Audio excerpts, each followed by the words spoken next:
Ces crayons ont chauffé toute la semaine et ça donne ce soir la chronique d'Hervé Baudry tout en couleur. Bonsoir Hervé. Bonsoir Sonia, bonsoir à toutes et à tous. Eh bien, on a vécu quand même une rencontre historique cette semaine, puisque, pensez-vous, ça faisait 1000 ans. Il y a eu une rencontre entre les deux chefs des églises chrétiennes d'Orient et d'Occident. Ils se sont rencontrés en terrain neutre à Cuba. Le pape François et le patriarche russe, donc, on va le voir sur les dessins, ont donc sorti pour l'occasion le calumet. Non, le cigare de la paix. Voilà, je l'ai vu du ciel, hein, c'est le cas de le dire, et on voit la forme que ça prend. Autre chose, je n'ai pas assez flatté. Depuis son éviction du gouvernement, Fleur Pellerin règle ses comptes avec François Hollande.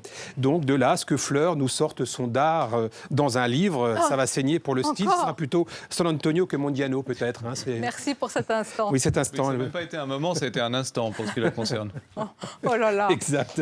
Ça, c'est un coup de griffe, ça. De la fleur à la feuille, Fabius l'a perdu. Et oui, souvenez-vous du logo de la COP21 en forme de feuille. Eh bien, c'est Ségolène Royal qui l'a récupéré. Et puis en passant, la présidence également, la présidence de la COP21, il pourra toujours décorer son bureau au nouveau bureau du Conseil constitutionnel avec le petit cadeau qu'elle lui aura fait, un petit herbier avec cette feuille dans le sous-vert. D'ailleurs, Serge Ravi, c'était vraiment une bataille entre Laurent Fabius et Ségolène Royal pour récupérer la présidence de la COP21 ? Mais plus que ça, il y a eu une bataille bien avant. Depuis 2 ans, ça a beaucoup duré. Avec une gagnante. Je pense que ça a été... dans un premier temps, il y a eu un gagnant.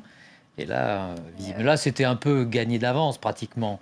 Mais oui, c'est une forme de revanche, oui. C'était peut-être mauvais pour l'effet de serre, tout ça, hein, cette émulation.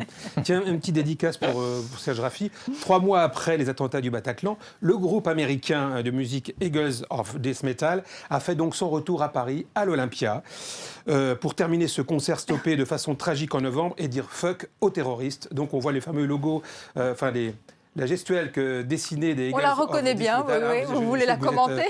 Amateur de musique, hein, Sonia. Ouais. Avec le retour de Copé, c'est un autre ténor à droite qui se fait remarquer cette semaine, Jean-Pierre Raffarin, oui, c'est bien lui, qui a déclaré vouloir s'engager fermement et activement pour Alain Juppé. Ça valait bien une raffarinade, hein, la route est droite, mais la pente est douce vers Bordeaux. Et quand ça veut pas, ça veut pas. Ben non, après toutes ces bonnes nouvelles, voici venir une seconde mise en examen pour Nicolas Sarkozy. Mais on connaît le bonhomme, hein, il est vaillant, combatif et motivé. Il va bien nous sortir un nouveau livre de combat, Les emmerdes pour la vie. Ça pourrait peut-être marcher aussi. Et puis on termine, vous en avez parlé, la ministre du Travail, Myriam El Khomri, donc doit présenter son fameux projet de loi sur le travail. De nouveaux débats houleux en perspective, surtout à gauche, et la ministre n'exclut pas d'avoir recours au 49.3.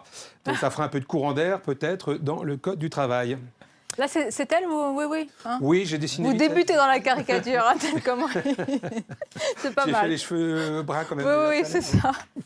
Merci Hervé Baudry. Ce soir. Pas du tout. Je vous dis à la semaine prochaine. À la semaine prochaine.